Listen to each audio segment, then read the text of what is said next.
والصلاة والسلام على سيد الأنبياء والمرسلين سيدنا وحبيبنا وحبيب رب العالمين محمد وعلى آله وأصحابه ومن هدى بهديه إلى يوم الدين.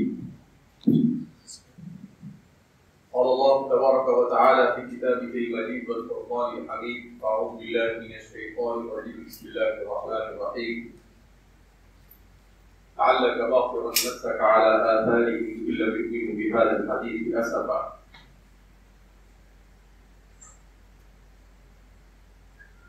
سب سے پہلے ہم اللہ رب العزت کا شکر ادا کرتے ہیں کہ اللہ رب العزت نے ہمیں فتنوں کے اس تاریخ دور میں دین متین اور دین حق کو سیکھنے سکھانے جیسے انتہائی مبارک مشغلے سے منسلک ہونے کی توفیق مرحمت فرمائے. اگرچہ کچھ طلباء ایسے بھی ہمارے فارغ ہونے کے بعد ہوں گے جو اپنے اس مشن پر جاری نہیں رہ سکے، مگر اللہ رب العزت کی جانب سے دین کا علم سیکھ لینے کی توفیق ہو جانا اور دور حدیث شریف تک پہنچ کر ایک اچھا دیندار بننے کا موقع مل جانا، یہ بھی کسی نعمت عظمیٰ سے کم نہیں. اس لیے کہ جب آدمی عالم بن جاتا ہے تو عالم بننے کے بعد 99% بلکہ اس سے زیادہ چانس اس کے نہیں بگڑنے کہ وہ کم از کم اس بات کا تو خیال رکھتا ہے کہ میں عالم ہوں. وہ اپنے حلیے کو بگاڑنے کی کوشش نہیں کرتا ہے اور وہ اپنے آپ کو دین پر باقی رکھتا ہے. اس لیے کہ ضروری نہیں ہے کہ ہر عالم پڑھانے کے لیے بیٹھ جائے، مگر یہ ضروری ہے کہ ہر مسلمان اپنے دین سے مکمل وابستگی رکھے. علم دین کے سیکھنے کے بعد اگر دین کی خدمت کا موقع ملتا ہے تو نور علی نور، اور اگر موقع نہیں بھی ملتا ہے تب بھی اللہ نے یہ توفیق دے دی کہ فتنوں کے اس دور میں انسان کم از کم استقامت کے ساتھ اپنے دین پر باقی رہے، اپنی اولاد کی اسلامی تربیت اپنے گھر میں کرے اور اپنے گھر کے باشندوں کو دین سے وابستہ رکھے. تو ظاہر سی بات ہے یہ ایسی محفل ہے لا عشق جلیسہ، کہ جس کا جلیس اور جس میں بیٹھنے والا یہ محروم نہیں. لہذا ویسے چہرے بشرے سے 99% سے اوپر لوگ ایسے ہی محسوس ہو رہے ہیں کہ وہ کسی نہ کسی طرح خدمت دین سے وابستہ ہے. اب ذمہ داری ہماری یہ ہے کہ اس ملک میں جن حالات سے ہم گزر رہے ہیں یہ حالات بڑے نازک اور مرور ایام کے ساتھ مسلمان کے لیے چیلنجز بڑھتے جا رہے ہیں اور ان بڑھتے ہوئے چیلنجز میں ایک عالم کیا کردار ادا کرے اور اسے کیا کرنا چاہیے، اس کو جاننے کی سب سے زیادہ ضرورت ہے آج کے ہمارے نوجوان علماء، اس لیے کہ دنیا بڑی تیزی سے مادی سائنس اور ٹیکنالوجی کے اعتبار سے ترقی کر رہی، اور یہ ترقی انسان کے ذہن و دماغ پر، انسان کے اخلاق پر، انسان کے عقیدے پر، انسان کے نظریے پر، انسان کے اطوار پر، انسان کے رہن سہن پر اور ہر چیز پر متاثر ہو رہی۔ ایسے حالات میں ایک عالم کیسے رہے اور وراثت انبیاء کے فریضے کو کیسے انجام دے، اس کا جاننا ضروری ہے کہ ہمیں کس طبقے میں کیسے محنت کرنا۔ ہمارے سامنے ایک تو وہ طبقہ ہے جن کو نوجوان کہا جاتا ہے، جو فیشن پہ مبتلا ہے۔ ایک طبقہ وہ ہے جو عصری تعلیم کے خمار میں الحاد، بے دینی اور جاہلیت کی طرف بڑھ رہا ہے، اور ایک طبقہ وہ ہے جو مسلمانوں کے آپسی انتشار اور افتراق کی وجہ سے تذبذب کا شکار، جماعتوں کا اختلاف، علماء کا اختلاف، قائدین کا اختلاف، اتنے سارے اختلاف کہ آدمی ان اختلاف کا تصور کرے تو انسان کا دماغ موت ہو جائے، مگر اسی کو دنیا کا ہے۔ آدمی یہ نہ سوچے کہ ہم کیا کر سکتے، ہم سے کیا ہوگا، کوئی کچھ نہیں کر پا رہا ہے، ہم کیا کر لیں گے۔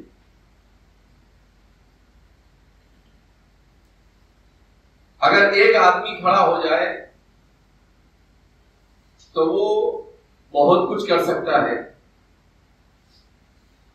کسی اچھے یا برے انقلاب کے لیے ہمیشہ منظم جد و جہد کا ہونا ضروری نہیں ہوتا ہے۔ کبھی ایک آدمی بھی معاشرے میں کیا سے کیا کر دکھاتا ہے۔ لہذا ہمیں اس بات کو سمجھنا ہے کہ ایک عالم ہونے کی حیثیت سے ہمیں معاشرے میں کیسے رہے۔ آج علماء کا سب سے بڑا مسئلہ یہی ہے کہ ہم اپنے مسائل کو سمجھ نہیں رہے، ایک عالم ہونے کی حیثیت سے کیسے زندگی گزارنا، اس سے ہم واقف نہیں ہیں۔ تو ایک عالم ہونے کی حیثیت سے سب سے پہلی ہماری ذمہ داری یہ آتی ہے کہ اللہ نے عالم بنایا تو ہم اپنے آپ کو کس طرح سے دین کے لیے مخلص بنائیں۔ الاخلاص یأتی بالعجائب، کہنے والے نے کہا کہ اخلاص جو ہے وہ حیرت انگیز چیزوں کو انسان سے ثابت کرواتا ہے۔ لیکن مسئلہ یہ ہے کہ ہر آدمی اپنے آپ کو مخلص سمجھتا ہے۔ مخلص کسے کہیں گے؟ اخلاص کا معیار کیا؟ کیونکہ کوئی آدمی بھی ایسا نہیں کہے گا کہ میں مخلص نہیں ہوں، وہ تو ایسے ہی سمجھے گا کہ میرے سے بڑا مخلص تو شاید ہی کچھ زمانے میں کوئی ہو۔ تو اخلاص کا معیار کیا ہے کہ انسان اگر کسی کام کو انجام دیتا ہے صرف اس مقصد اور اس ارادے سے کہ اللہ راضی ہو جائے، نہ شہرت مقصود ہو، نہ دنیا مقصود ہو، نہ منصب مقصود ہو، تو اسے کہا جاتا ہے اخلاص۔ اب آدمی اپنا جائزہ لے کہ میں اپنے کام میں کتنا مخلص۔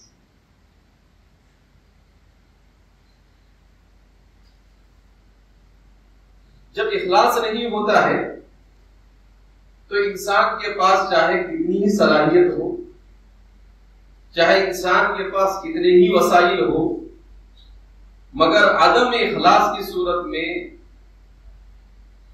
اسے عارضی کامیابی تو اور عارضی طور پر مقبولیت تو شاید مل جائے، مگر دائمی کامیابی، اس کے مشن میں کامیابی اور آخرت کی کامیابی نہیں۔ والمخلصون علی خطر عظیم۔ تو اس لیے سب سے بڑا فقدان اس وقت قائدین امت، علماء اور ذمہ داران میں جو ہے وہ یہ ہے کہ ہم اپنے کام میں مخلص ہیں۔ ہم تقریر بھی کرتے ہیں تو یہ سوچتے ہیں کہ لوگ واہ واہ کر رہے ہیں، ہماری تقریر یوٹیوب پر اپلوڈ ہو جائے اور 25-50 ہزار لوگ اسے کیا کر لیں، دیکھ لیں، اتنے سبسکرائب ہو جائے، اتنے ویورز ہو جائے، تو ہم میں اور دوسرے لوگوں میں کیا فرق ہے کہ وہ بھی ویورز اور سبسکرائب کے لیے پیچھے دوڑ رہے ہیں اور ہم بھی اسی دوڑ میں لگے ہوئے ہیں، بلکہ ہم زیادہ خطرناک ہیں۔ وہ تو دنیا ہی کے لیے ہے تو کر رہے ہیں، ہم دین کے نام پر اگر کر رہے ہیں تو ظاہر سی بات ہے یہ تو اور زیادہ خطرناک۔ اور پھر نیچے کامنٹ اگر پڑھ لے گا آدمی کہ حضرت ماشاءاللہ آپ نے تو ایسی بات کہی کہ پہاڑ بھی پگھل جائے، تو پھر تو پوچھنا ہی کیا، حضرت تو بالکل عرش معلیٰ پہ پہنچ جائے گا۔ اچھا 2-4 منزلیں ایسے بھی ہوتے ہیں حضرت کے کہنے پہ بھی کامنٹ لکھتے ہیں، بھائی کیوں لکھتے، تو دوسرے 2-4 لائک تو کر دے کم سے۔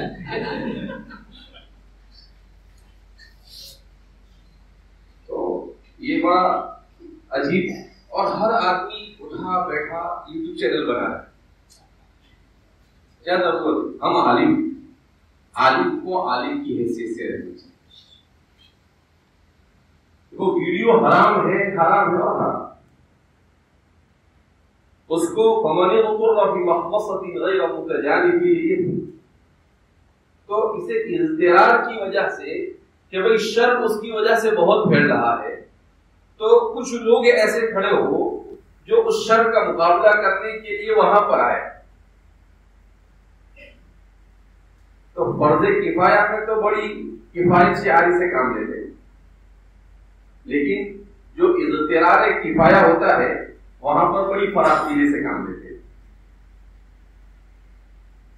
تو اس لیے ایک عالم ہونے کی حیثیت سے سفر میں جاتے ہیں، تھوڑے داڑھی ٹوپی عالم ہے مولانا حضرت سے وہ کام کرنا، بھائی امت کو تم روکو، کیا لگا رکھا ہے؟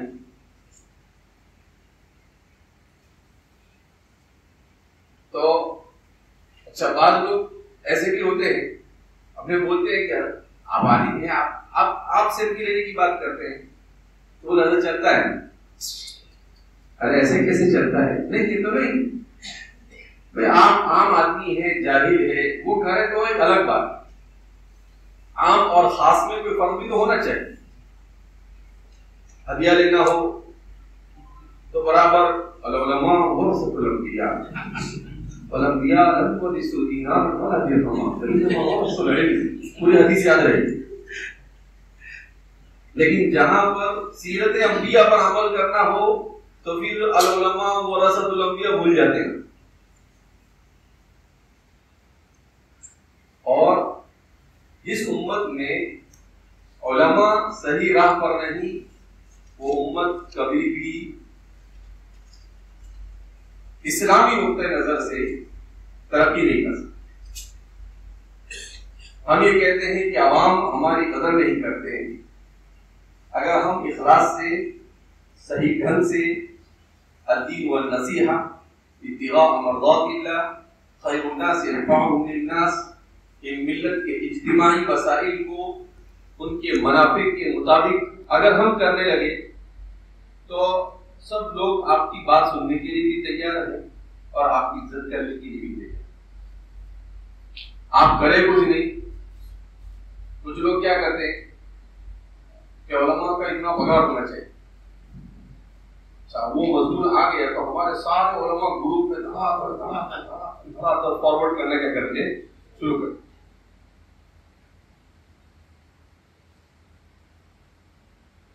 اب ظاہر سی بات ہے ہر مدرسے کی ہر مکتب کی اور ہر جگہ کی سچویشن ایک جیسی نہیں ہوتی.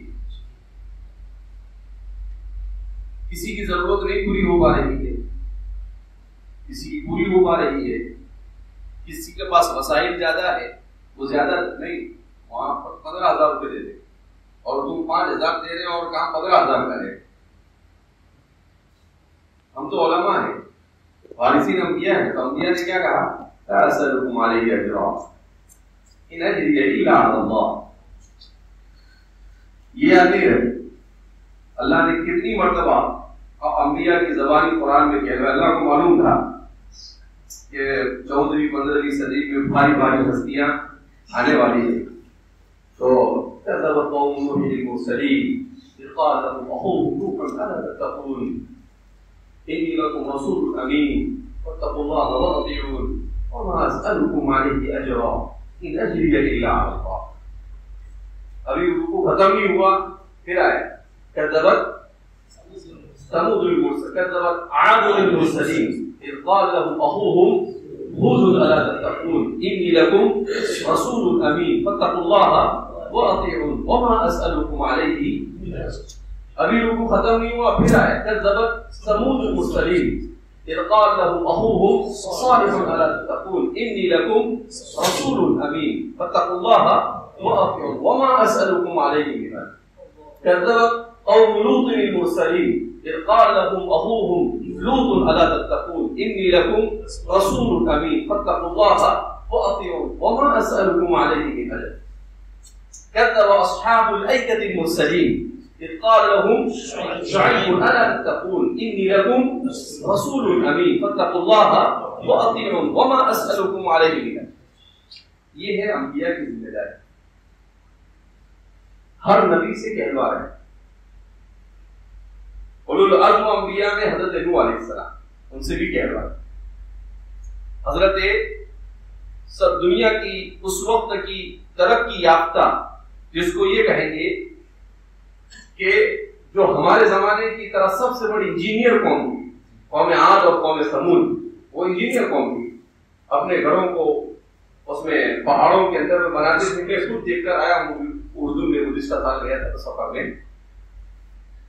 ایسے ایسے گھر بنائے, ہزاروں سال پہلے بنائے, لیکن ان کے گھروں کے اندر میں پانی کی پائپ لائن, پائپ نہیں, لیکن اس کو ایک جگہ پانی جمع ہوتا تھا اور اس میں سے پورے جتنے مکانات ہیں ایسی نالیاں بنائی گئی تھی کہ ہر گھر میں پانی پہنچتا. ایسے انجینئر. تو اللہ رب العزت نے وہ دونوں قوموں کا تذکرہ کیا. میں جس جگہ پر گیا اس کو پیترا کہتے ہیں. میں نے جب اس پر تھوڑا سا تحقیق کی کہ بھئی یہ کون سی جگہ ہے, سمود والی ہے یا عاد والی ہے یا کوئی اور ہے, تو پھر تحقیق کرنے پر پتہ چلا کہ نہ سمود والی ہے نہ عاد والی ہے, البتہ انہی کے جیسی قوم تھی جس کو اصحاب الحجر کیا کہتے تھے. اصحاب الحجر, اصحاب الحجر المرسلین, وہ اصحاب الحجر کی جگہ گیا ہے. تو اتفاق سے ہمارے ساتھی لے گئے. میں نے کہا مجھے پہلے سے معلوم ہوتا کہ یہ ایسی جگہ ہے, اور حدیث میں منع کیا گیا ہے کہ بھائی عذاب جہاں پر آیا ہو ایسی جگہ پر جانا چاہیے نہیں. بہرحال تو ایسے مکانات بنائے پہاڑوں کے اندر میں 2 منزل، اس میں پہاڑوں کے اندر، اور گھر بھی اندر میں۔ ان کا زمانہ کب بیان کیا جاتا ہے؟ اگر یہ قوم سمود اور قوم عاد کے ارد گرد پائے جاتے ہیں تو کم از کم آج سے 10,000 سال، کتنے سال پہلے؟ ان کے انبیاء کا بھی اللہ نے ذکر کیا، قوم لوط کا ذکر کیا، جو فحاشی کی، جو اس وقت چل رہا ہے نا مسئلہ LGBT، اس کی سب سے بڑی ترجمان مانی جاتی ہے۔ اللہ نے چن چن کے قصوں کو بیان کیا قرآن میں، ایسے قصوں کو بیان کیا اور ان انبیاء کے قصوں کو بیان کیا جن مسائل سے امت محمدیہ قیامت تک کبھی نہ کبھی دوچار ہو، تاکہ اللہ یہ بتائے کہ اچھا سو ہمارا مل نہیں بنائے گا، قوم عاد اور قوم سمود بھی بنا گے، ان سے بھاری تو نہیں بنائے گا نا۔ اسی لیے تو قرآن کہنے لگا لم يخلق مثلها في البلاد وثمود الذين جابوا الصخر بالواد، نہیں بنا۔ اللہ کہتے ہیں تو کیا بنائے گا، تیرے سے بھاری بنانے والے گزر گئے، لیکن اللہ کی قدرت کے سامنے کوئی نہیں سکا۔ اللہ نے کہا کہ انہوں نے ہمارے انبیاء سے، ہمارے دین سے اور حق سے پنگا لیا، ہم نے ان کو نیست و نابود کر دیا، نہ ان کی انجینئرنگ بچا سکی، نہ ان کی ٹیکنالوجی بچا سکی۔ اب سوچتے ایسی بات ہے، وہ پہاڑوں میں تو وہ ایسا سوچتے ہوں گے کہ یہاں آگے کون مارے گا ہم، اور یہاں ہم کیسے مارے گے؟ اللہ کا نظام بھی عجیب۔ اللہ نے ان کو کس سے مارا؟ معلوم؟ آواز، الصیحہ، قرآن نے بیان کیا نا، فَأَخَذَتْهُمُ الصَّيْحَةُ وَهُمْ فِي دَارِهِمْ جَاثِمِينَ۔ صرف آواز، جبریل ان کی بستی کے پاس گئے اور آواز لگا، ان کے سب کے دیپ پھڑے اور وہی ہون جنون گر گئے۔ تو اللہ جو جتنا بڑا ہوتا تھا اس کو اللہ اسی انداز میں عذاب دیتے کہ حضرت کی شان نشان یہ جیسے فرعون نے کہا انا ربکم الاعلی، اللہ نے اس کو سیدھا کہاں پہنچا دیا؟ سمندر کے پانی کے اندر میں اس کو پہنچا دیا اور اس کا آگے اچھا بہت اعلیٰ بنتی نہ پہنچ جاسم یہ اللہ کا نظام۔ قرآن اللہ کی عجیب کتاب، مگر آج ہمارے علماء قرآن کی طرف توجہ نہیں، ہم کو ٹائم نہیں، حضرت ٹائم نہیں ملتا ہے۔ ایسا لگتا ہے کہ جیسے 24 گھنٹے حضرت پورے مشغول ہو، نہ سونے کا ٹائم، ہر چیز کا ٹائم ہے، مگر ہم کو قرآن کو پڑھنے کا وقت نہیں، قرآن کو سمجھنے کا وقت نہیں۔ 8-8 10-10 سال ہم پڑھ کر گئے، اگر ہم قرآن کریم کی تلاوت نہیں کر سکتے، اگر ہم قرآن کو پڑھ نہیں سکتے تو ہمارا یہ 12-15 سال پڑھا ہوا کس کا؟ ہمارا تو کام یہ تھا کہ ہم امت کو قرآن سے جوڑتے، ہمارا کام یہ کہ مسجد درس قرآن کا انتظام کریں۔ اور اردو میں کتنی تفسیریں لکھی ہمارے علماء نے، کتنی شاندار تفسیریں لکھی، اور اب تو تفسیر خریدنے کی بھی ضرورت نہیں۔ ابھی ایک ایپلیکیشن آیا ہے مجموعہ تفاسیر، ایسا اس کا کچھ نام ہے، اس پہ ساری اردو کے اندر میں تفاسیر کیا ہے موجود، تقریباً 15-10 جلد سے لے کر 20-25 جلد والی تفسیریں، 25-30 تفسیر اس پر موجود۔ لیکن تو بھی نہ چاہے تو بہانے ہزار، لہذا امت کو قرآن سے جوڑنے کی فکر کریں۔ قرآن سے جب مربوط ہوں گے تو آپ کو خود بھی فائدہ ہوگا اور امت کو بھی فائدہ ہوگا۔ رسول اللہ صلی اللہ علیہ وسلم سے لے کر آج تک امت کے لیے جتنے بھی باطل نفس کا اعلی آثار لوگ پیدا ہوئے، درد رکھنے والے لوگ پیدا ہوئے، ہر ایک نے ہر زمانے میں ایک ہی بات کی، امت کو قرآن سے جوڑا۔ کس سے جوڑا جائے؟ قرآن سے جوڑا۔ ابھی یہاں حیات الصحابہ کی تعلیم میں جھگڑے، منتخب احادیث میں جھگڑے، فضائل اعمال میں جھگڑے،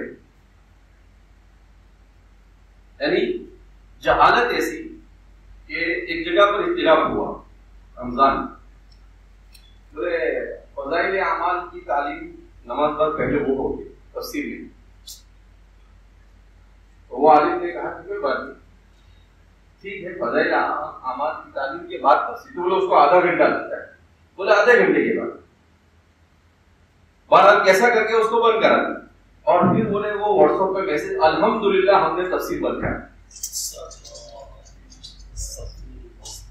کیا بولے الحمدللہ ہم نے تفسیر. ارے کفر ہے. کسی مفتی صاحب سے پوچھو. ابھی اللہ کے قرآن کو سمجھنے سمجھانے کو آپ مقام شکر سے تعبیر کر رہے ہیں. یہ کون سا مقام شکر ہے؟ یعنی قرآن سے دور کرنا کوئی اچھا کام ہوا؟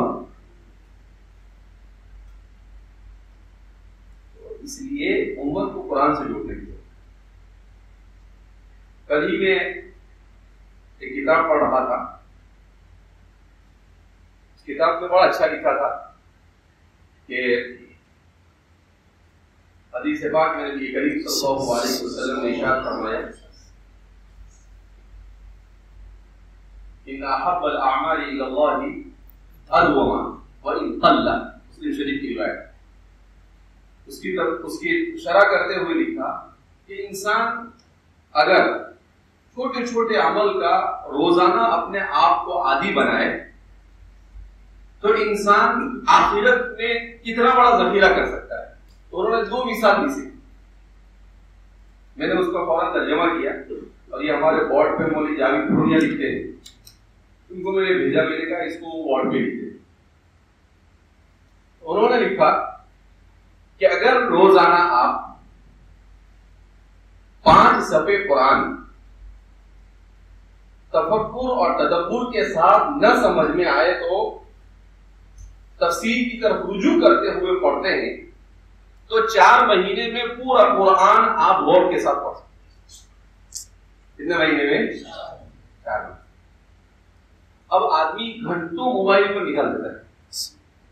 اگر آدمی آدھا پون گھنٹہ اس کے لیے نکال دے اور 4 مہینے میں اگر وہ پورا قرآن ترجمہ اور تفسیر کے ساتھ پڑھے اور سال میں 3 مرتبہ اس کا قرآن تفکر کا تدبر سے ختم ہو جائے تو وہ رمضان میں کتنی بہتری تفسیر کر سکتا ہے. پھر انہوں نے لکھا کہ ہم لوگ اشراق نہیں پڑھتے کہ روزانہ زیادہ نہیں صرف 2 رکعت اشراق کی پڑھے تو 365 کو ڈبل کرو کتنے ہو گئے 730. کیا آپ سال بھر میں 730 رکعت پڑھ سکتے؟ کتنی؟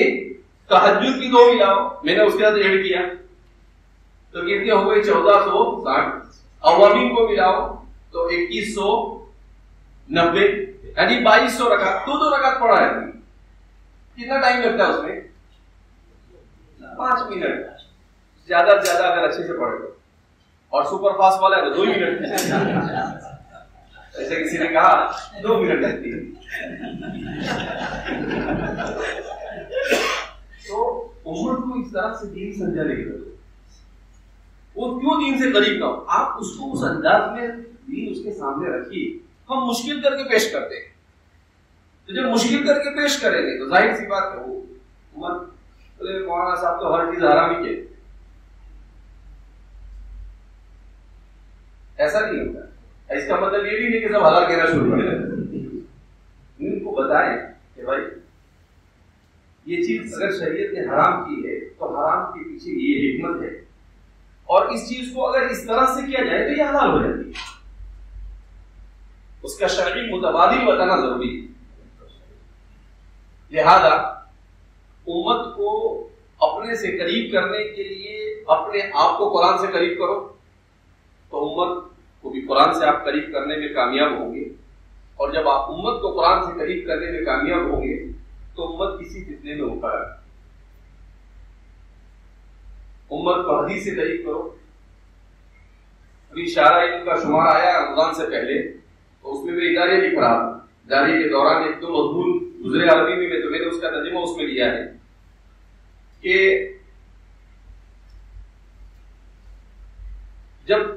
دشمن اسلام نے دیکھا، یہود و نصارا نے، وَدَّ كَثِيرٌ مِّنْ أَهْلِ الْكِتَابِ لَوْ يَرُدُّونَكُمْ مِن بَعْدِ إِيمَانِكُمْ كُفَّارًا، کہ یہ لوگ اب دین کی طرف آ رہے ہیں امت، تو کہاں انہوں نے اس امت کو ضلالت اور گمراہی کی طرف لے جانے کا طریقہ بدل دیا۔ کہا وہ کیسے؟ کہا وہ اس طور پر کہ امت میں ایسے ناقص العلم لوگوں کو پروموٹ کیا، ٹی ویوں پر، چینلوں پر، سوشل میڈیا پر ان کو عام کیا جو قرآن کی سائنسی تفسیر کرتے ہیں۔ اب سائنس کی کوئی بات آج آپ نے کہی، کل غلط ثابت ہوگی تو قرآن کی آیت کی غلط ہوگی، تو وہ ایک بہت نازک مرحلہ ہے۔ کہا دوسرا کام یہ کیا کہ ایسے لوگوں کو کھڑا کیا جو احادیث مبارکہ کا انکار کرتے ہیں، منکرین حدیث۔ بابا صاحب کتنی اچھی بات کہہ رہے ہیں، ایک داڑھی مونڈے صاحب کا بھی بہت چلا، ابھی بھی چل رہا ہے۔ میں نے جب تحقیق کی کہ کون صاحب ہے تو پتا چلا کہ یہ تو منکرین حدیث کے سرغنہ غلام محمد پرویز ہے۔ شہروں کے اندر میں تعلیم یافتہ طبقے میں تیزی کے ساتھ منکرین حدیث پیدا ہو رہے ہیں، تو ہم جب قرآن اور حدیث سے نہیں جوڑیں گے تو ایسے لوگ آئیں گے اور ظاہر سی بات ہے وہ آ کر اپنا کام انجام دیں گے۔ اس لیے ہمیں مؤثر انداز میں درس قرآن، درس حدیث، امت کو اخلاقیات کی تعلیم، امت کو یہ بتانے کی ضرورت ہے کہ لڑکیوں کو پڑھاؤ، مگر ایسا پڑھانا کس کام کا کہ جہاں پر ہماری بچی اپنا ایمان ہی غائب کر، ایمان سے محروم ہو جائے۔ ٹھیک ہے نا؟ اگر وہ ڈاکٹر نہیں بنے گی، انجینئر نہیں بنے گی تو کوئی اتنا فرق نہیں پڑنے والا ہے۔ ان کو کہو کہ بھائی آپ اپنے بچوں کو ایسی اسکول اور کالج میں بھیجو جہاں پر دینی ماحول ہو، اپنے علاقے میں لوگوں کو سمجھا کر کہ بھائی ہم اپنی لڑکیوں کے لیے اپنا اسکول قائم کریں۔ 10-15 لوگ اگر علاقے میں جمع ہو جائے تو بہت آسان کام ہے، لیکن ہر آدمی کیا سوچتا ہے کہ اگر کوئی باہر سے آئے اپنے کو پیسہ دے اسکول بنائے اور اپنے چلا، ایسے کیسے چلے گا؟ اس ملک میں مسلمانوں کو 2.5 لاکھ اسکولوں کی ضرورت ہے۔ اگر مسلمان اپنے ہاتھ میں نظام لینا چاہتے ہیں تو کتنی اسکولیں بنانی پڑے گی؟ 2.5۔ اب 2.5 لاکھ اسکول کون لا کے بنائے گا تم کو؟ لیکن آسان ہے، ہر علاقے میں اونلی فور گرلز اسکول بنا دی جاوے اور ایک ایسی اسکول بنا دی جاوے جو لڑکوں کے لیے ہو، اور مؤثر انداز میں وہاں پر اس کو دین سکھایا جائے، اس کو ماحول مہیا کیا جائے، ہمارے بچوں کے لیے ہم بچا سکتے ہیں۔ لیکن کرے کون؟ ہم تو ہر جگہ پر بات کہہ رہے ہیں، سمجھا رہے ہیں اور کوشش کر رہے ہیں کہ ہر جہاں پر بھی پروگرام ہو لوگوں کو اس طرف کیا جائے، راغب کیا جائے۔ تو دین سے دوری کی دنیا کی وجوہات جو ہے، وجوہات میں قرآن اور حدیث سے دور ہونا کوشش کی جائے کہ امت کو قرآن اور حدیث سے قریب کیا جائے، اپنے اخلاق کو سنوارا جائے۔ اگر علماء اپنے اخلاق کو سنوارتے ہیں، صبر سے، تحمل سے، بردباری سے کام لیتے ہیں تو بہت سارے مسائل کیا ہو جاتے ہیں، حل ہو جاتے ہیں۔ بڑی سوچ سمجھ کر کبھی بھی کسی سے منسلک ہونے سے پہلے، کوئی بات زبان سے کہنے سے پہلے، کوئی کام کرنے سے پہلے سوچ کر کرے کہ میرے اس کام سے دین اور ایمان اور مسلمان کو فائدہ یا نقصان ہو رہا ہے، کیا ہو رہا ہے۔ سوچے سوچے پڑے ہو جائے، کچھ بھی بول رہے بھائی آپ کون ہیں، کس جگہ پر کیا بولنا، کس طریقے سے بولنا۔ بعض لوگ میں تو حق بولتا ہوں چاہے کچھ بھی ہو جائے، ارے بھائی حق کو بھی ڈھنگ سے بولنا پڑتا ہے۔ اگر آپ نے کوئی ایسی بات کی تھی کہ کوئی منکر سے روکنا ہے، لیکن آپ نے اس انداز میں بولا کہ 10 لوگ اس کے مخالف ہو گئے، تو آپ کے وہ مخالف کیوں ہوئے؟ آپ کے انداز کی وجہ سے، آپ کے اسلوب کی وجہ سے۔ تو ان سب نزاکتوں کو جاننا ضروری ہے۔ اسی لیے اخیر میں ایک بات کہہ کر میں اپنی بات کو ختم کرتا ہوں کہ شیخ الاسلام فقیہ الاصل حضرت مولانا تقی عثمانی صاحب کہتے ہیں کہ ہمارے علماء کو قرآن اور حدیث کی طرف توجہ دینے کے ساتھ ساتھ ہمارے ماضی قریب کے مجدد حکیم الامت حضرت تھانوی رحمۃ اللہ علیہ کے خطبات اور ملفوظات کو زیر مطالعہ کریں، کچھ نہیں تو روزانہ 1-2 صفحے اس میں سے مطالعہ کریں۔ کیوں کہ وہ ہمارے ماضی قریب کے ابھی گزرے ہیں، 60-70 سال ہوئے، تو ظاہر سی بات ہے کہ بہت سارے وہ مسائل جن سے ہم دوچار ہیں وہ بھی دوچار ہیں، تو انہوں نے اس مسائل کا زمانے کے اعتبار سے حل پیش کیے، تو ہم اسی روشنی میں اپنے آپ کو امت کے لیے کام کا بنائیں۔ اسی طرح شیخ الاسلام حضرت مولانا تقی صاحب کی کتابوں کا مطالعہ کریں۔ بہرحال امت میں عقیدے اور فکر کے اعتبار سے بڑی محنت کی ضرورت ہے۔ آپ حضرات جمع ہوئے، میں نے مولوی ہلال سے کہا، میں نے کہا کہ بھائی یہ شروع سال میں اتنے ہنگامے کے زمانے میں تم نے کہاں جمع کر دیا، تھوڑا دیر سے جمع کر دے، لیکن بہرحال آ گئے تو ظاہر سی بات ہے آپ یہاں آئے تو ہم کو بھی کام چھوڑ کے آنا ہی پڑے گا، تو آپ آئے، یہاں آئے ہیں تو جو آپ کے سامنے باتیں پیش کی جائے اس کو اچھی طرح سے دل کے کان سے سن کر اس پر عمل کرنے کی نیت کے ساتھ اگر جاتے ہیں تو آپ کا آنا وصول ہے، اور اگر آئے گئے تو نشستن خوردن برخاستن یہ تو روزانہ ہوتا ہے، آج بھی ہو گیا تو اس کا کوئی مطلب نہیں۔ اسی مضمون میں نے پڑھا کہ روزانہ اگر آپ 5 صفحے پڑھتے ہیں، کتنے صفحے؟ تو 1 مہینے میں آپ کے کتنے صفحے ہو جاتے ہیں؟ 150۔ 1 مہینے میں 150 صفحے، 10 مہینے میں 1500 صفحے، اور 1 سال میں 1800 صفحے پڑھ سکتے، اور اگر آپ 10 صفحے کا مطالعہ کرتے ہیں تو 3600 صفحے پڑھ سکتے ہیں۔ آپ کتنے صفحے پڑھ سکتے ہیں؟ 3600 صفحے سال بھر میں پڑھ سکتے ہیں۔ یہ اس کو کہتے ہیں اپنے وقت کا صحیح استعمال، یوٹیلائزیشن، کہ بھائی صبح میں اٹھنے کے بعد سب سے پہلے میری کوشش ہونی چاہیے کہ تہجد پڑھوں، اس کے بعد فجر کی نماز پڑھوں، 1 پارہ قرآن کی 2 پارہ قرآن کی تلاوت کروں، صبح کے اذکار پڑھوں، اس کے بعد بھی اگر وقت ہے تو میں کتاب کا مطالعہ کروں، پڑھانے کے آنے کے بعد کتاب کا مطالعہ کروں، اپنے سرانے پر کتابیں رکھیں۔ تو اس طرح سے اگر آپ اپنا منظم وقت بناتے ہیں، یہ نظام بنائیں کہ موبائل 3 گھنٹے میں 1 مرتبہ ہاتھ میں لو، اور وہ بھی 2 سے 3 منٹ کے، تو آپ پورے دن میں اگر اس طرح سے نظام بناتے ہیں تو آپ کو 15 گھنٹے 7-8 گھنٹے سوتا ہے آدمی، تو 15 گھنٹے میں آپ کو یہ معمول بنائے کہ بھائی اپنے 4 سے 5 مرتبہ زیادہ موبائل نہیں لیں، اور 3 منٹ بھی اگر آپ خرچ کرتے ہیں تو کتنی منٹ ہو جاتی ہے؟ 15 منٹ ہو جاتی ہے، اور 5-5 منٹ دے دو تو کتنی منٹ ہو جاتی ہے؟ آدھا پون گھنٹہ ہو جاتا ہے۔ تو آدمی عادت بنانے کی کوشش کرے اس طریقے سے، تو اپنے آپ کو دور کرے۔